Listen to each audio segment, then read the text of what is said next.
I think sexual bullying is when you take over someone's personal boundaries and you make them feel uncomfortable.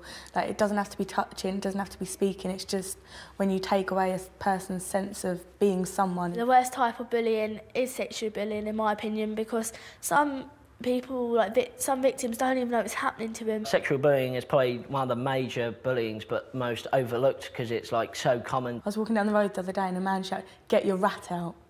And I was a bit like, what? Touch my bum, touch my legs, touch my hair. Boys saying to girls, "Get your tits out," stuff like that. Oi, oi, gorgeous. Bitch, whore, Slut. Scare, slut. You think, oh, that don't feel right. That's sexual bullying, even if you're not aware. Sexual bullying can be gender-based bullying, bullying of a sexual nature, or sexual harassment. You may not have heard of it, but the chances are you'll see it happening around you all the time. They were picking out girls and targeting girls, sort of making comments about the way we should be. Just say that I should be wearing skirts so they could see my legs, and then they would have a laugh and like, just take your top off and things like that. At one point they tried to spread the rumour that I was a prostitute.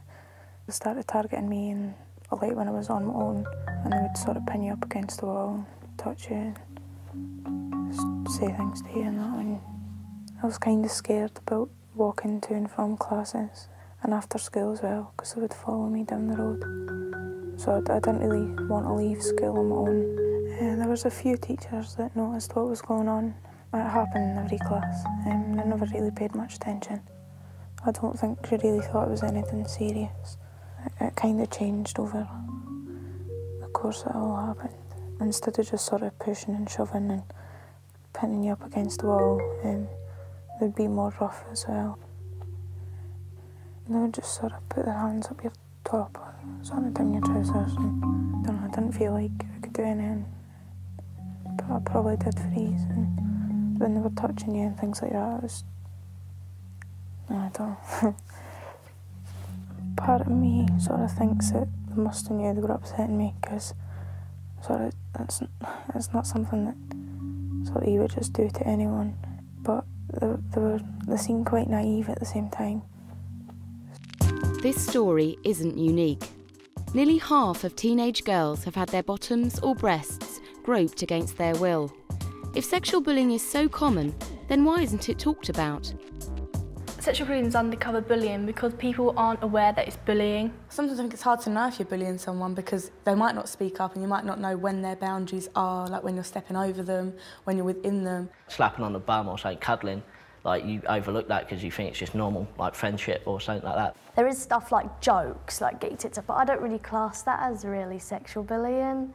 Teachers might see it as like just male and females, the way they get along together, but sometimes it's too much and people don't realise that and they go too far. Now that I look at it properly, I have sexual bullied some people and you don't know you're doing it, it's just so common.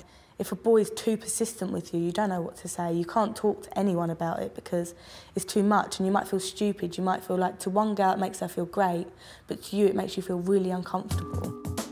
Sexual bullying affects both girls and boys and is to do with expectations we put on one another about how we should look and behave. The pressure to live up to these expectations can be huge.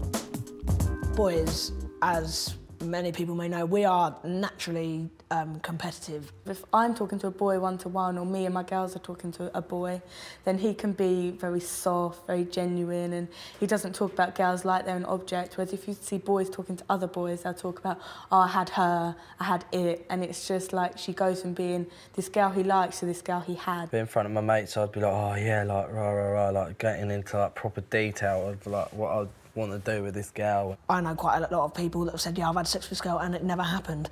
And it's like really like put a girl down, and it's not fair on the girls just to make the boys look better. Like, you hear it all the time, you always hear like girls referring to other girls as slags because they've had sex. And maybe it's insecurity because they haven't and they feel like they should do because they're under so much pressure. Boys will sort of be like, yeah, yeah, and it's like, you know it didn't happen, but you can just know he wants to say it did to make him seem like the big man. So where are we getting these ideas about how girls should be and how boys should be? The media messages we get all around us are extremely powerful. Sex is there, like sex is always everywhere, because you'll see it in shops, you'll see it on billboards, you'll see it on bus stops, like graffiti, magazines, page 3. Magazines and programmes do like give out a lot of things for teenagers to actually have sex or say they have.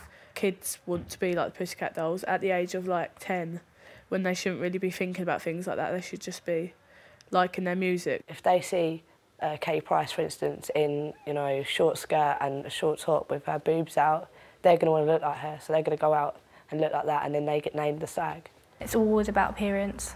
It's always, oh yeah, you've got to look like this, you've got to look like that. Thin, nice breasts, blue eyes. If a boy goes, oh, she's fit, and like if you like a boy, that boy who said it, you're going to think, oh, if I look like her, he'll like me. Like in Nuts magazine, you get girls that model in it and stuff, but I think boys look at them and they think, oh, of course she's fit, and they expect more from girls. My little nephew, he sits there and he's got page 3 on his like walls, and he's like only like 7.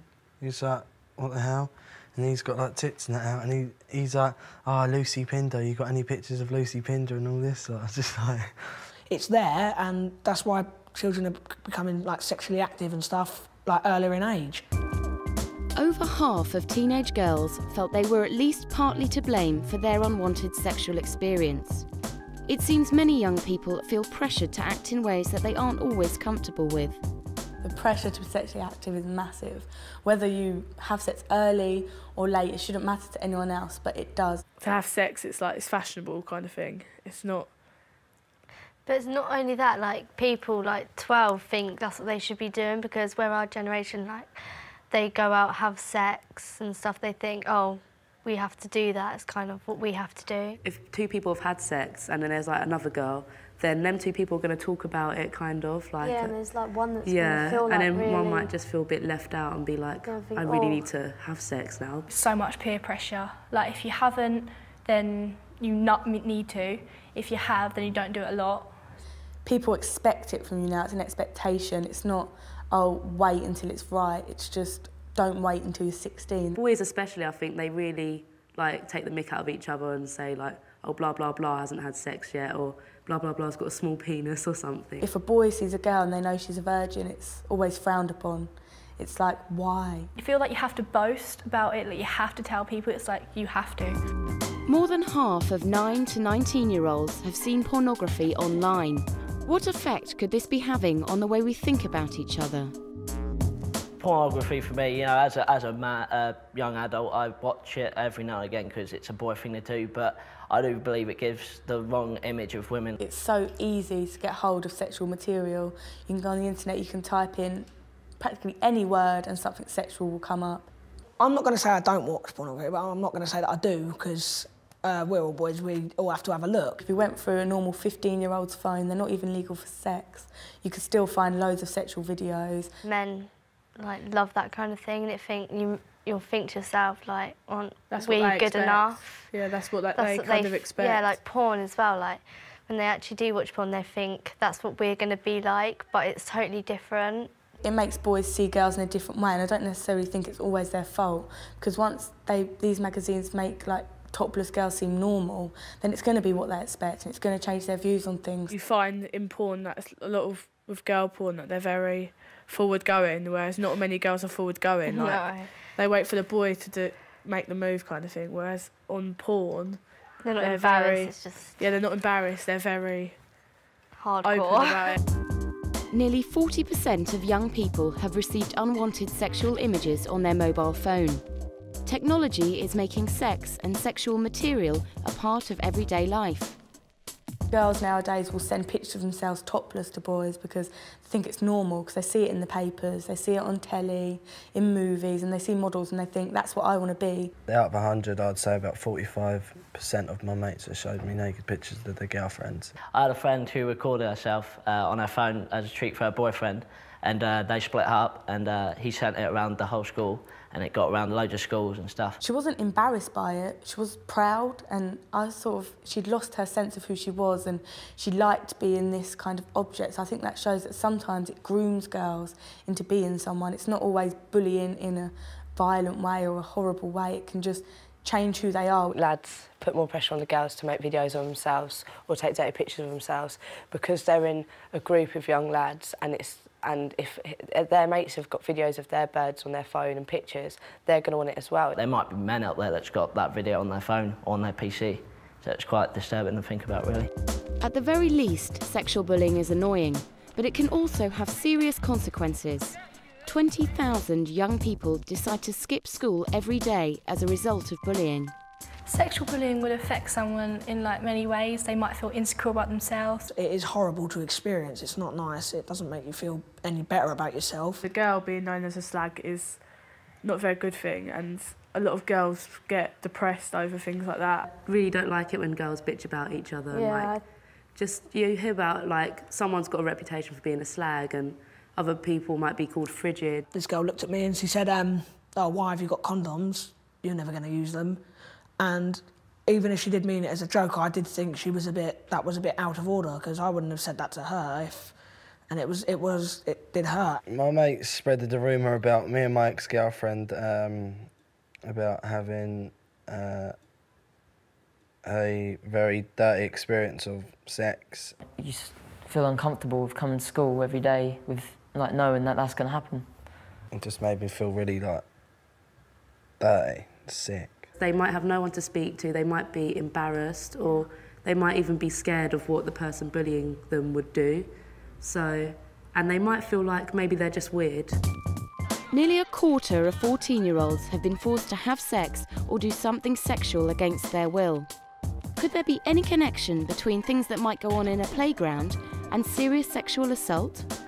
Sexual bullying could be connected to more serious things, that it could lead to that, like sexual assault in streets and stuff, like rape. With sexual bullying being so normal in schools particularly, that rape, not at the moment, I think it's still a really bad thing, but I think it'll be made a lot less terrible. Rape and sexual crimes are going to become more, oh, it's all right, it's happened before. And if I can touch a girl like this, I'm allowed to go further. It's only that little bit further. Some people make jokes as well about rape. They don't know, they could be sitting next to someone that got raped and is really scared to speak out or have spoken out and not feel comfortable, and yet they're making a laugh of it and thinking it's hilarious. Because boys are so used to touching girls in different ways and making them feel like they have no way to escape, a rapist doing it, just taking it too far and doing it somewhere where no one can see, isn't going to be seen as the worst thing ever anymore. So sexual bullying could be anything from name-calling, touching someone inappropriately, right through to sexual assault. If you were being sexually bullied, what would you do? You just need to know when the right moment is to say, that's it, I've had enough. You don't want to say it to anyone because they'll think, oh, well, you're overreacting about this a bit, so can't you grow up? You don't know with teachers, you can trust them, but you're not sure if they're going to go and tell another teacher. I think I'd probably talk eventually to my friends, but I wouldn't talk to my mum. When I was getting sexually bullied, I went to a peer support, and till I did that, it finally stopped, but all my confidence is only just starting to repair itself, and I've only just started going back out and making new friends.